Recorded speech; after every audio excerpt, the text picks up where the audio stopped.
இந்த வருடம் ஆடி அமாவாசை 24/7/2025. அமாவாசை என்றாலே எல்லோருக்கும் தெரியும், சூரியனும் சந்திரனும் நேர்கோட்டில் சந்திக்கக்கூடிய நாள். பித்திருக்காரகன் சூரியனும் மாத்திருக்காரகனான சந்திரனும் சந்திக்கக்கூடிய நாள். அன்றைய தினமே முன்னோர்களுக்கு உரிய பித்திருக்காரியங்கள் செய்கிறது அவசியம் என்று சாஸ்திரங்களும் ஜோதிடத்தினுடைய அமைப்பிலும் காணப்படுகிறது.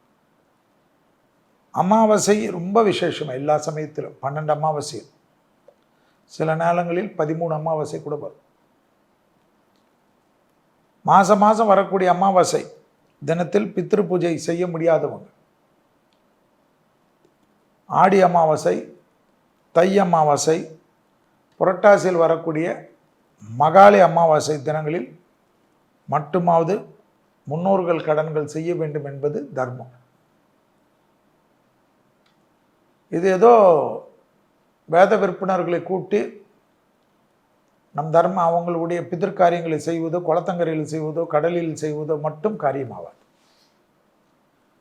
அந்த ஒரு நாளில்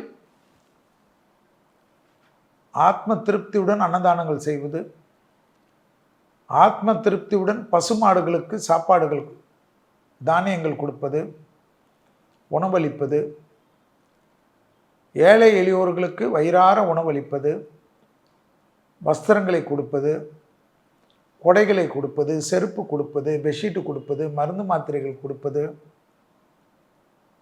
இதெல்லாம் இந்த பிதிர்காரியங்களில் வரக்கூடிய விஷயம்.